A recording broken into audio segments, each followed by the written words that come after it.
To stay on track, we will introduce our next speaker. I am pleased to introduce to you Mr. Bill Hart. Bill is a native of Perryville, Missouri, our neighbor to the south, and he currently resides in St. Louis's Benton Park neighborhood. Bill is Missouri Preservation's first full-time field representative. He was hired in 2008 through the National Trust Partners in the Field program. He's been active in preservation and neighborhood groups for a long time. Bill received his bachelor's in historic preservation from Southeast Missouri State University, and he did his graduate work in architectural history at the Savannah College of Art and Design. Before coming to Missouri Preservation, Bill was a developer and a general contractor specializing in historic buildings and has received several awards for his work.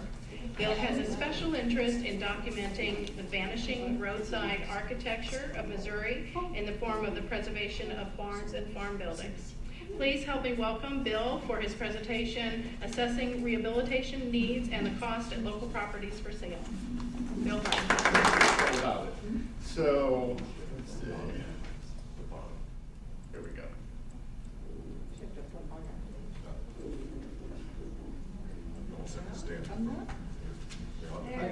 There we go. Okay, so we're looking here at the Senator Lewis Lynn House, the Abraham Newfield House, built circa 1806. I think probably not an I house. Originally a two-story, two-room house on the first floor, and I would estimate probably a gallery came over here. When you walk into it's a single hall. It's a single hall Victorian adaptation. I think that probably was done in the 1880s. But when you walk into this first room, you can feel a definite sill plate there, as if it was probably the original entrance to the home. This is still inside. I think these were placed in the 1960s in St. Genevieve to mark historic buildings. Still sits in the living room of this house. So basically what I'd like to do is obviously, again, for sale for $14,900. The price was lowered last month. So an incredible buy for, as I said, one of you lucky people here in the audience. So immediate assessment, obviously stair work needs to be done. When and if you do tour this, either today or tomorrow,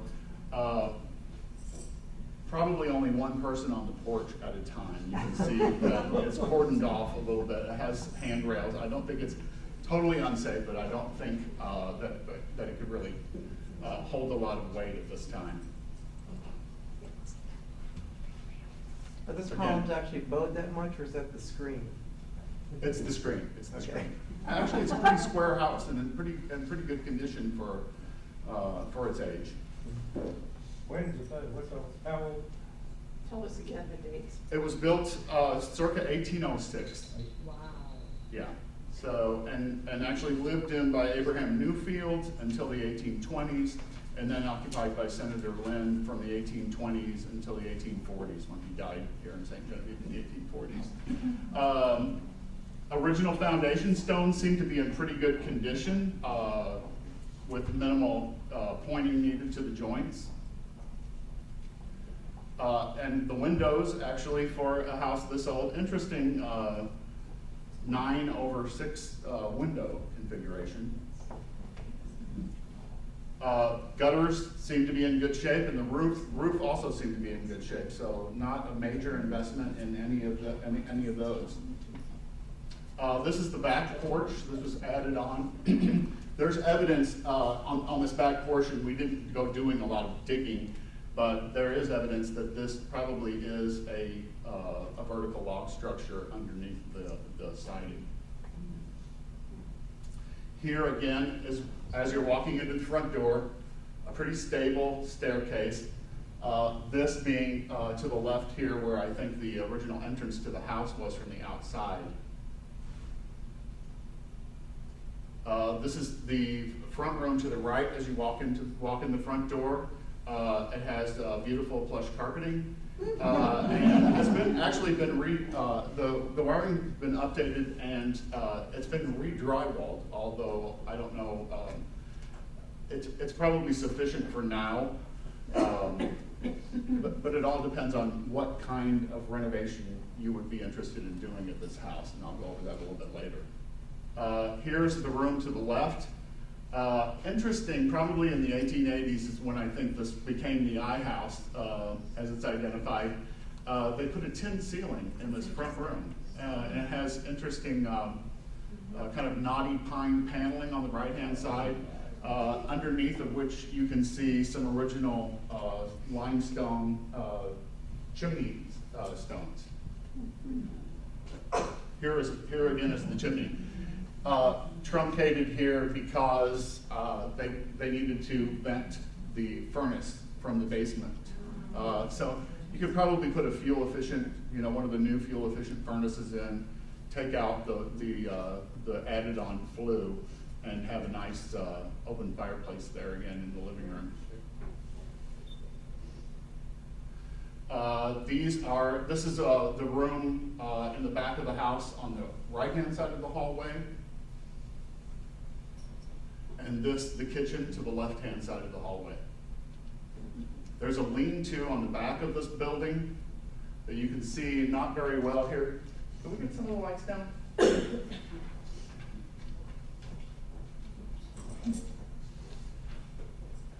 So you can see that's open to this point. This wall is where a little bathroom's been added on. I spared you a picture of the bathroom. This is at the top of the stairs, at the top of the staircase. A bathroom, three-piece bathroom, not in exactly the best shape. And this little room is over the staircase. So if you're at the top of the stairs and turn around, that's what you see is this little room. And then even further in the little lean-to that you see on the front of the house, on the right-hand side of the house, is what somebody turned into an office or a little study in one of these little eave areas. This is the front room to the left. As you walk to the top of the stairs, you can see it has the original plaster. While some updates have been made, it's pretty basic, probably plaster from the 1880s again. And this is the room behind it. Now we're going to go to the basement. This is off of that little porch that we saw earlier. Stone steps leading to the basement. It was really nice and cool down there. It was 101 degrees, I think, that day when we were here. And this is actually the original, or actually was an original. There's a trap door in the first floor that actually leads down to this basement area from the inside. You can see rough hewn. Well, you can't see very well here. This support beam is actually cut off and is being held up by a stack of stones. It's about a foot high off the ground. Again, added HVAC. Again, this, I don't know how to back this up. Thank you. Over on this left-hand side, where, remember we were looking at the house straight on and we saw the really long, wide lean-to. This is a crawl space underneath that part that I estimate was probably in the 1880s. And these are all flexible lines that go underneath the floors and over to the other side of the building.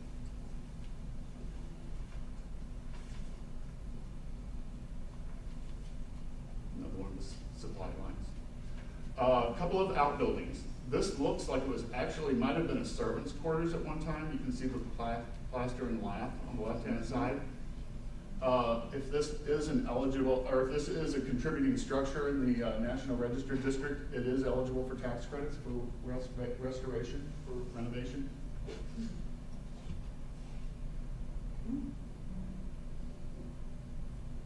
Yeah, just kind of hanging on tenuously, and this is a little shed outbuilding. One interesting aspect of this building is this board right here. Somebody may recognize it in the next slide. Here, don't know if I turned it to the side or not. Yeah, bakery and confectionery.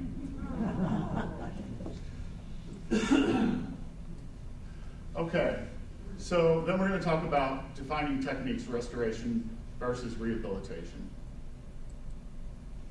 Rehabilitation is defined as the active process of making possible a compatible use for a property through repair, alterations, and additions while preserving those portions or features which convey its historical, cultural, or architectural values.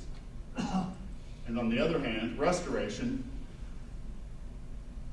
defined as the process of accurately depicting the form, features, and character of a property as it appeared at a particular period of time. So the frozen in time aspect. And here we're going to look at a rehabilitation here in Ste. Genevieve, the Francois Bernier, or the Ed and Lauren Moore house. Again, a two-story log structure, as I termed it, masquerading as a Victorian Gothic revival house. This is the picture of the back of the house, on the left-hand side. And on the right-hand side, you can't see very well over here, is a remarkable original well on that side of the house. Beautifully restored stone chimney. Oh, I'm sorry, that's right. I got my slides mixed up here. This is the Lalumiere house. Okay, here we go. So here's walking in. They have there was a fire in this house, so it was necessary to really gut the whole house. Some of the windows had been broken by the fire department when they came to put out the fire, and this is will look like the 1800s on the exterior of the house, and will be more suited to modern use on the interior of the house. So it's not anywhere near, it won't be anywhere near a restoration per se.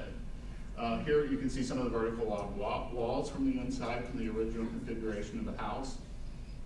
You can see the charred ones off to the left. Thank you. Somebody got this fire in a hurry, thank God, because it really saved this house. And now here we are on the second floor. This is before and after. This is during. Oh. This is yeah. So you can see the house is mostly gutted. The plaster's been taken off all of the rafters in the roof and all of the walls. And there's new framing that you can see on the first floor on the walls for new drywall.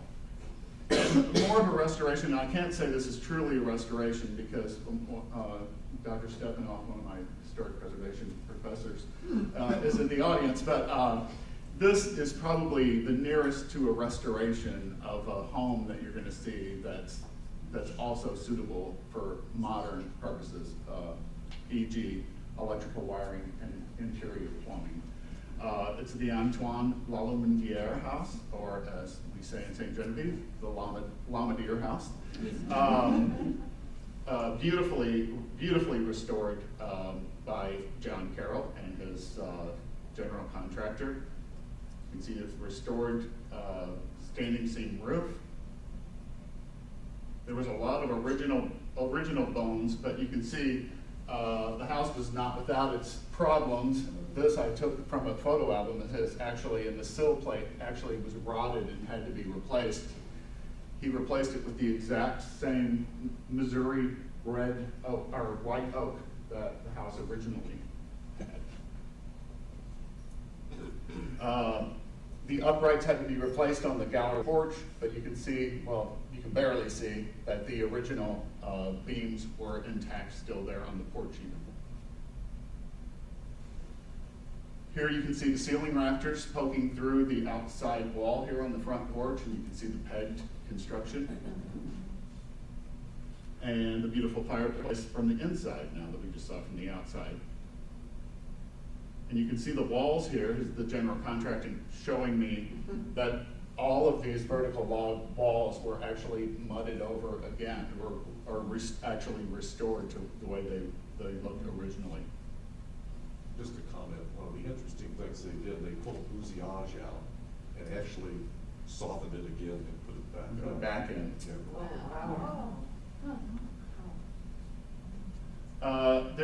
They added a new staircase to the upstairs loft, but there was evidence that this originally, this is actually in the back of the house in the kitchen looking toward the sleeping loft.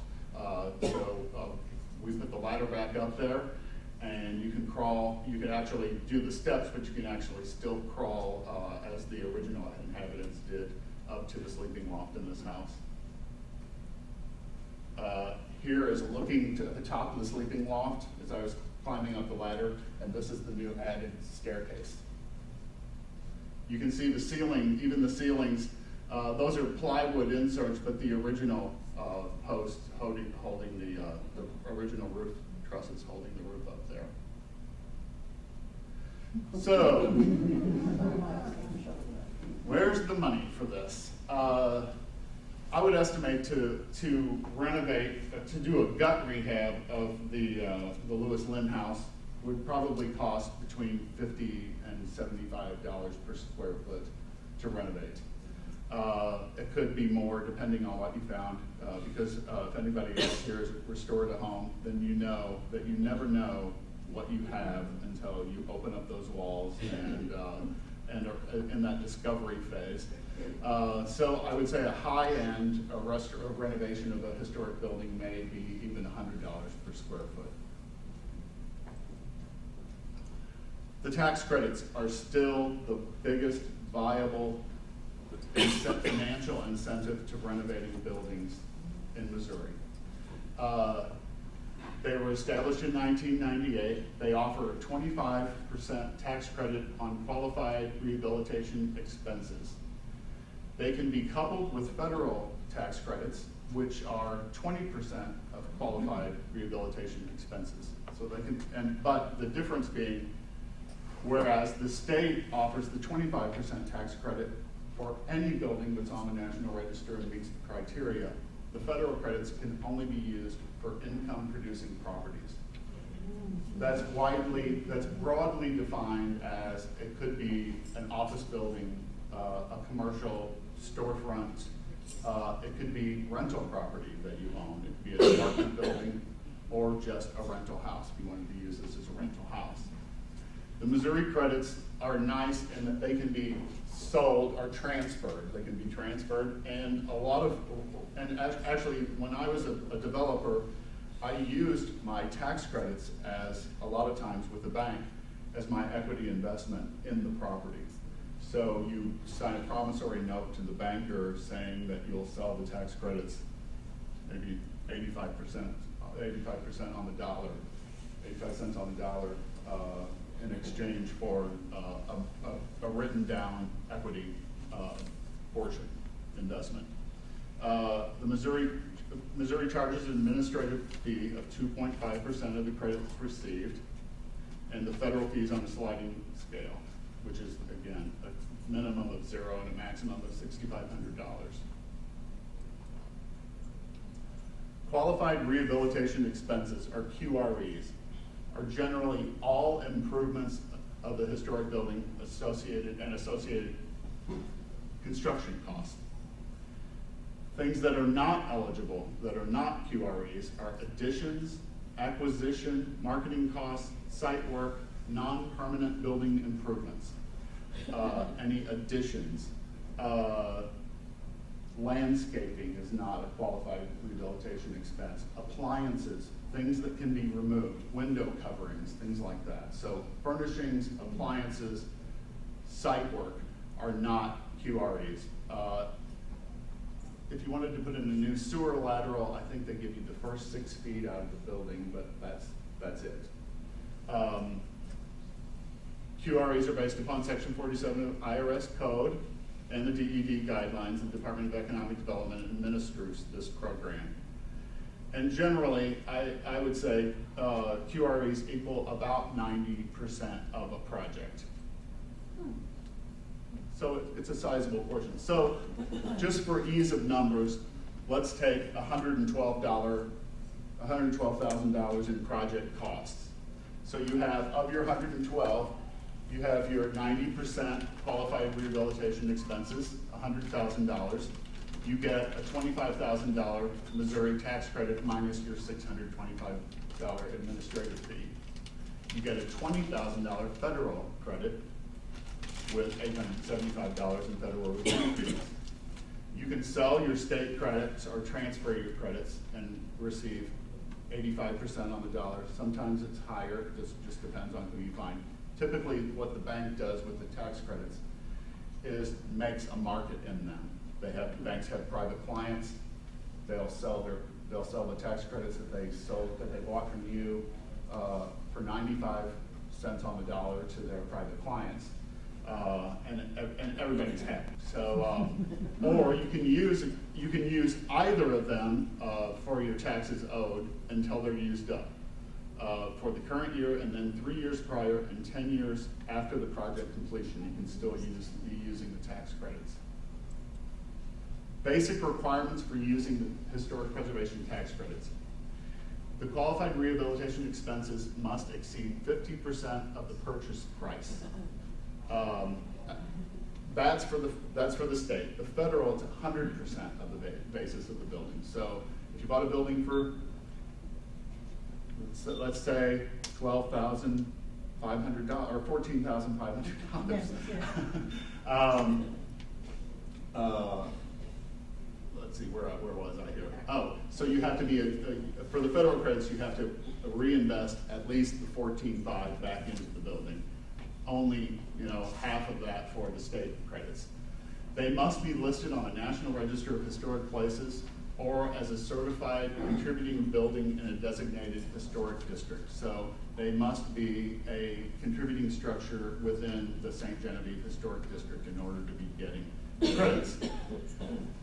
The design review must meet the Secretary of the Interior standards for rehabilitation.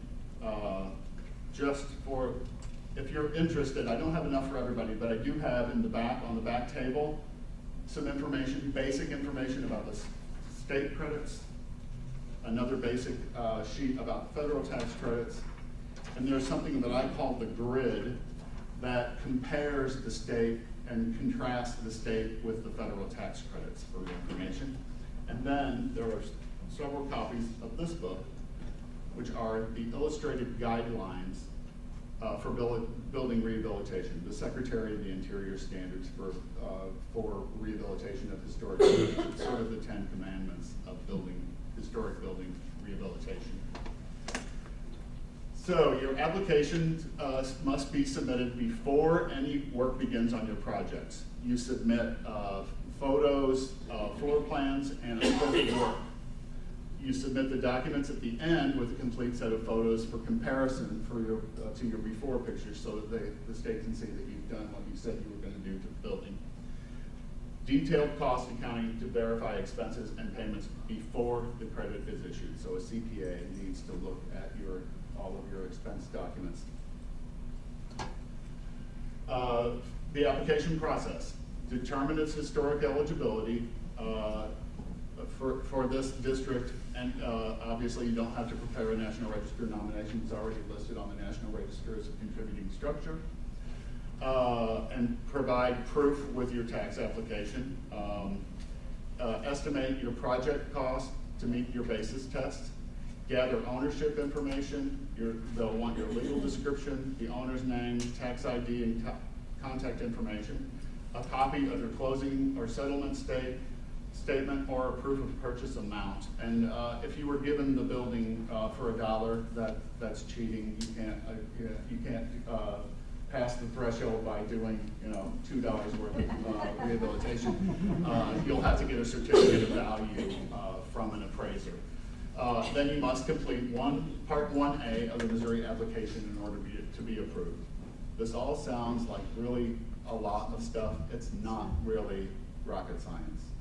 I even did it myself for many years. So this is basically what the form looks like. Name, address, your contact information, your NAICS code if you're a contractor, the contact person, and the information about the property, address, whether it's residential, commercial, what it will be after rehabilitation.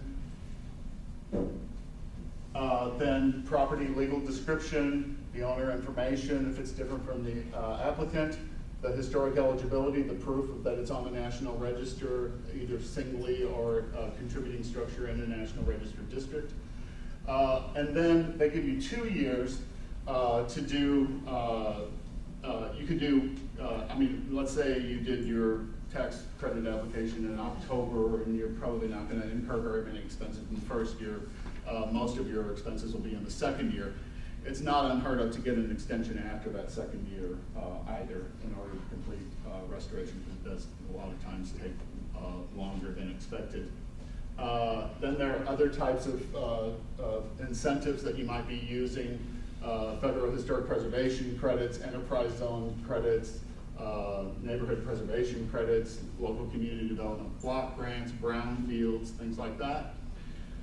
Then the use of the property, whether it'll be commercial or residential. And actually then there's another sheet, and I'll show you that later on here in the presentation, that actually goes through each historic feature of the house, describing its current condition and what you plan to do with those features. Important that you take and label photos of the building. Show all exterior walls, show the entire site, provide details of exterior features and damage to them, show all 4 walls in each interior room. I usually go one corner and take a photo, and go to the other corner and take another photo. Provide details of special interior features, provide examples of damage to them, provide photos of representative windows, exterior views, provide good documentation for window damage if there is. Prepare floor plans, because you'll need to key each photo to the floor plan. So that's an important part of it. Prepare floor plans showing the proposed changes in the floor plans. You'll read in the Secretary of the Interior standards that they don't like to, for interior spaces to be really dramatically altered or changed from original. Provide elevation drawings and details of changes to the building. Then prepare a Part 1B or a Federal Part 2 describing the scope of work. Here's what I was talking about, the next pages of the application. Create items of work for each component of the building. For example, site work or roof or exterior walls or windows, display windows, exterior trim, porches, interior walls, interior ceilings, mechanical systems, floors, staircases. Do not describe room by room or side by side of the building. So you might want to do interior framing, interior finish, electrical, plumbing, kitchen, bath. I usually had about 12 or 14 different categories of work that I was doing when I submitted an application. List example photos for each item of work that you're performing, and list your plan pages for each item of work. Now here's where I say we describe the existing feature and its condition. Here we're talking about this building on the right. This is in St. Louis. It's in the University City Loop area. It's on Del Mar. This is a picture of the commercial storefronts before rehabilitation. And you can see here, historic display window system is only partially intact with aluminum replacement window frames. It retains the original recessed roof framed entries and the wood frame transom above the storefronts, but the glass has been removed and the openings boarded with vertical aluminum siding. You can see that above the storefronts there, the arches. The cast iron support columns at each corner to a recessed entry appear to be in good condition, but the steel beam above the transom is failing. The kick plates have been modified. That's the kick plates are the areas underneath the shop windows. The transom wooden storefront doors with a large rectangular glass light, the original doors with the original wood storefront framing somewhat intact around them, including the wood paneled ceilings and the recessed entryway. The concrete flooring in the recessed entries appears original and in good condition. The original wood transom stairway door is intact with rectangular light in the upper third divided into 6 lights above 2 vertical recessed panels. This recessed opening also has wood paneled ceilings and wood framing.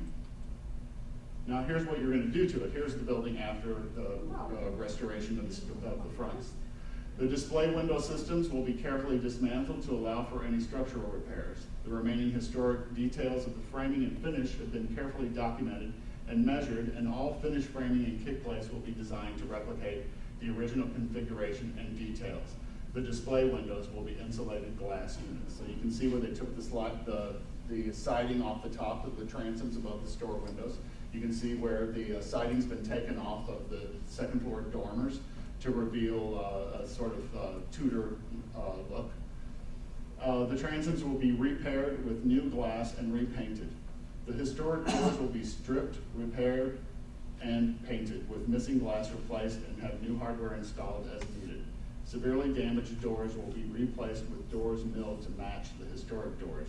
The original wood ceilings on the recessed entries will be scraped, primed, and painted, and the concrete entry floors will be re-poured to meet ADA requirements. What So is that- this? Is this Winslow as well? No, you know, I don't know what's it, it's Kiku Obata Design. Oh, it's Kinko's, yeah. yeah, okay. So, submit your application with an original signature required, with documentation required about the ownership, with proof of historic designation, with photos and plans. Submit 2 sets if only the Missouri credits are being used, 3 sets if the federal credits are being used, so that one of those copies can go to the Department of the Interior. If you're doing the federal credits, submit a credit card form for half of the filing fee. Expect 2 months for approval from the state and 3 months total if you're also using the federal credits. All of your documents, both your federal and your state tax credit application goes to the Missouri Department of Economic Development. The architectural review's done here at the State Historic Preservation Office for both the federal and the state credits. And as I said, you could amend your application, provide further details if the scope changes, or if you're taking longer or whatever, you can file for an extension.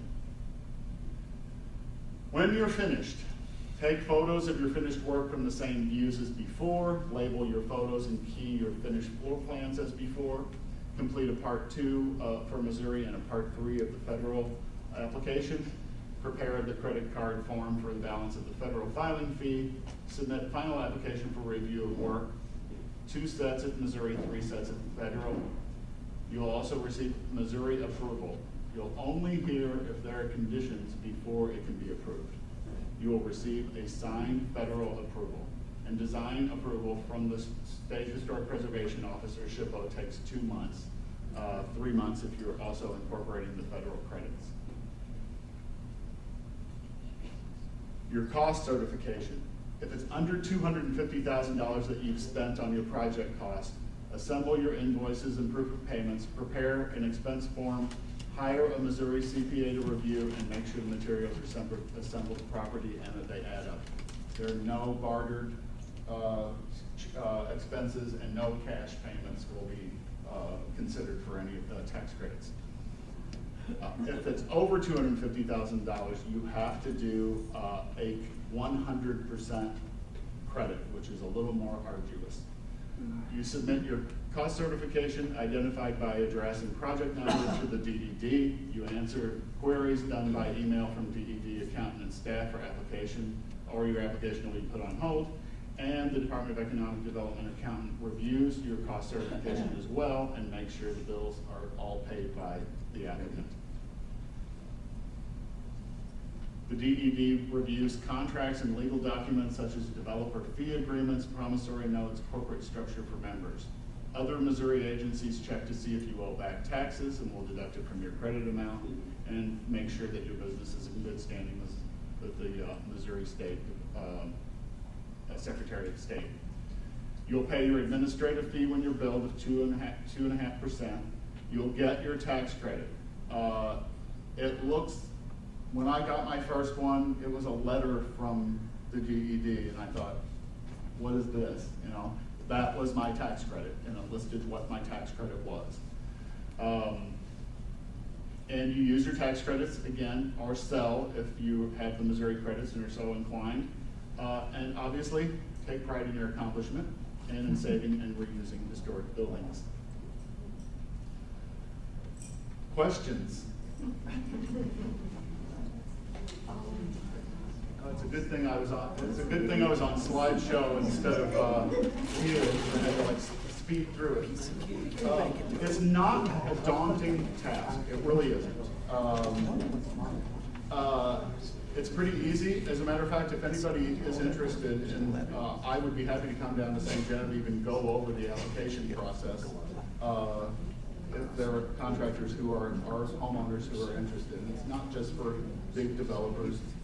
It's for anyone who's, it's a financial incentive to anyone who's rehabilitating historic buildings. You did a great job. Peter. Yeah, Henry had a good question. What if you're doing most of this work yourself? How do you? As a matter of fact, I talked with the Moores. Actually, they would be interested in selling their finished product at the Bernier House. If anybody's interested, please talk with them if you are interested. They've restored a number of houses here in St. Genevieve already and have done some fabulous work. They actually have been documenting their renovation of the Bernier House on Facebook. But anyway.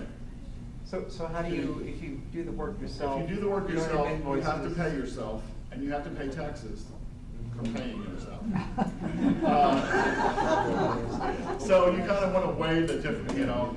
The Moores haven't because a lot of their work is sweat equity in their house. You can get a credit. The general contractor can get the developer can get a 20% credit, and the general contractor can also get an extra 15% credit if you can document that you as the developer have also, received payment for serving as the developer and or the general contractor. Again, you need to weigh that income against your financial liabilities there as well. Did I answer that? Any other questions? Amy? This isn't a question, but you can hire someone to prepare these applications. Absolutely. Can you give people an idea of what it might cost? I have no idea. $3,000 to $5,000 for an application from a historic preservation consultant. Yeah, and if you go to the State Historic Preservation Office's website, there is a list of contractors, historic preservation consultants who do this work for you that have been certified by the state. Any other questions? That was a good question. I have one question. You mentioned the state tax credits and the federal tax credits. Do you have to choose one or the other? Can you do both at the same time? You can do both at the same time. So it's a 45% return kind of on your QRE investment there. But again, the federal tax credits have to be for an income producing property. And I've even seen farms because they're income producing properties, obviously, you can renovate your farmhouse and your barn if it's used in agricultural use. Any other questions? You want to say something about what's happening in the legislature? The assault on the tax It's every year it's an 11th hour push, and we're constantly there, reassuring senators and representatives that this is a program that really produces a great return, especially in smaller towns like St. Genevieve, where since it is smaller, the recognition and the impact is so much larger. We narrowly escaped for the last 2 years having really super significant cuts.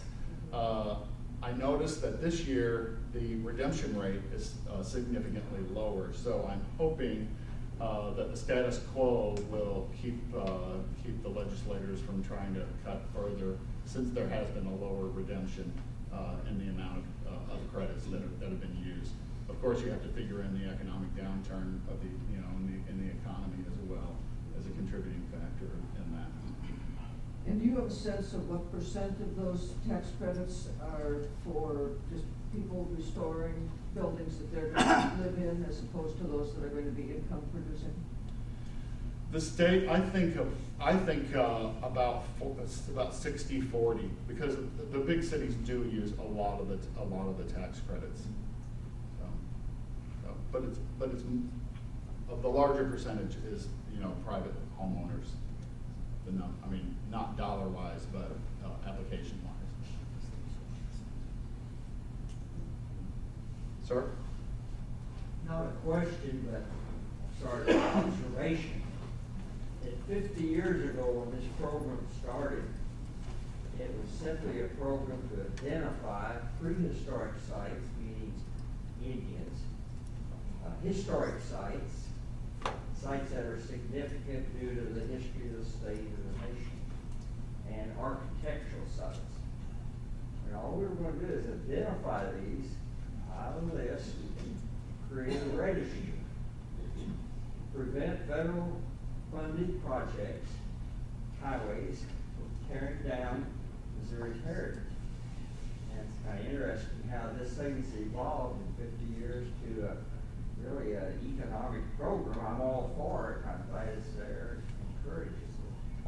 But we sort of lost sight of trying to preserve and identify the Missouri heritage. Although the National Register does still exist to recognize all of those properties that you did talk about, I kind of see the tax credits as just a further economic. I mean, it's not just recognition, but an actual economic incentive to preserve historic buildings, historic sites, and structures. Anyone else? Well, it looks like we may be off to lunch early, huh?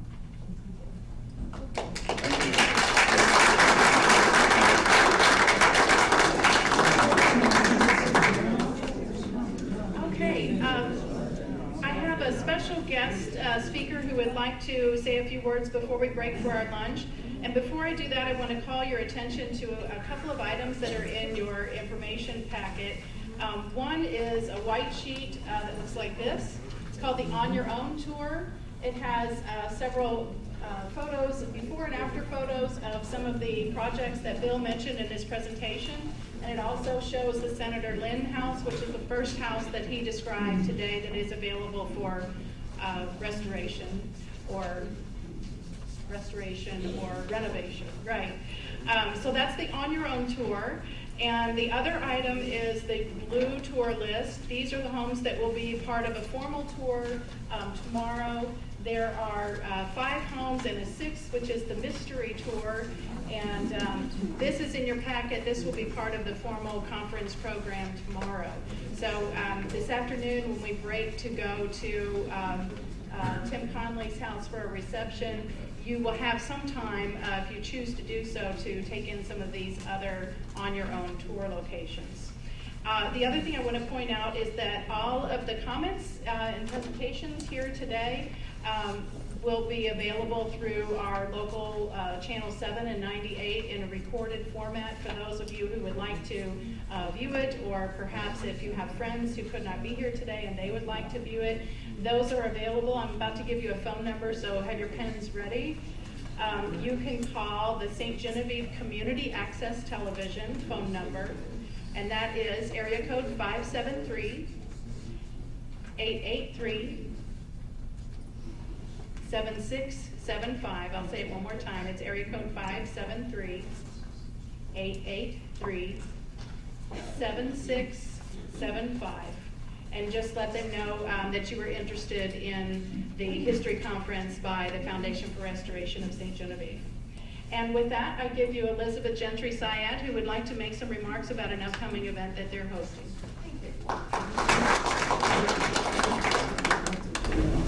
Lays on Me, the Mid-Mississippi River Valley's Creole Preservationist Organization, and the Creole Corridor brochure in your packet is our activity We are co-sponsoring with the city of St. Louis next year the 250th anniversary of the founding of the city. Now that's a year-long celebration, but Les Amis is the spear carrier for the anniversary weekend, February 14, 15, 16. And we want to get this on your calendars because on Friday the 14th, there will again be a major symposium. This will be sponsored jointly by Yale and Washington universities with Les Amis at the Missouri History Museum. It's all day. Yale is sending 3 scholars, one of whom is from Lafayette, Louisiana. Others are coming from the National Park Service, the University of Illinois, the University of Southern Louisiana, etc. And there will be, Washington University's chancellor is hosting a luncheon for all the participants. And that night, Yale University is sponsoring a dinner for all of the participants and the special honored guests. Now we have a fabulous cast of characters. We have both the French and the Spanish ambassadors who will be our guests. We have Chief Red Eagle from the Osage tribe, Pahuska, Oklahoma, and we have the Chief Envoy to the U.S. from Quebec. So these are our guests. The ambassadors will only be here 24 hours, so unfortunately we'll not be able to move them out of St. Louis. But we did tour the French Consul General last year around the entire Creole corridor, which is probably why the ambassador's coming. Now, Saturday morning, the 15th, we're having an actual reenactment of the founding at Laclede's Landing on the riverfront.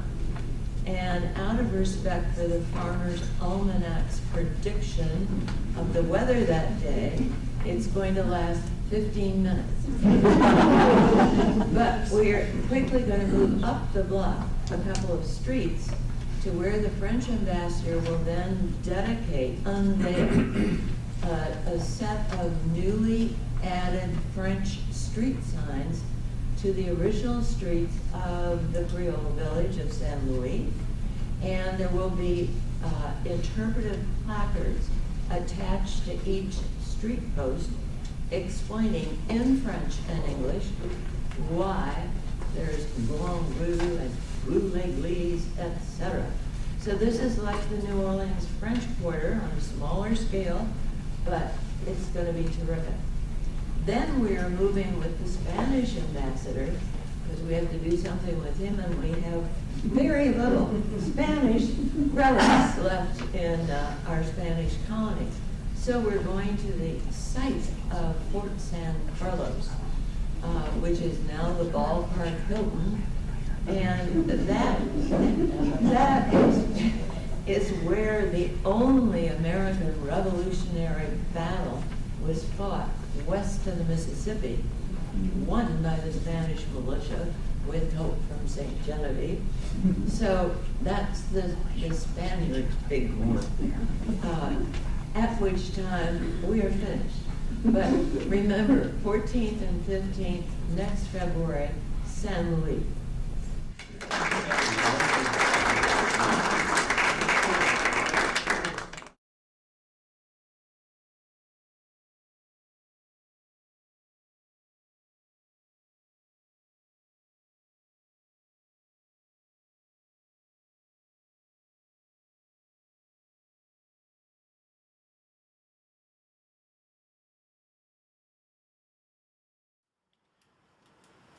Hi, thank you for watching Channel 798. Thank you for watching Channel 7 and 98.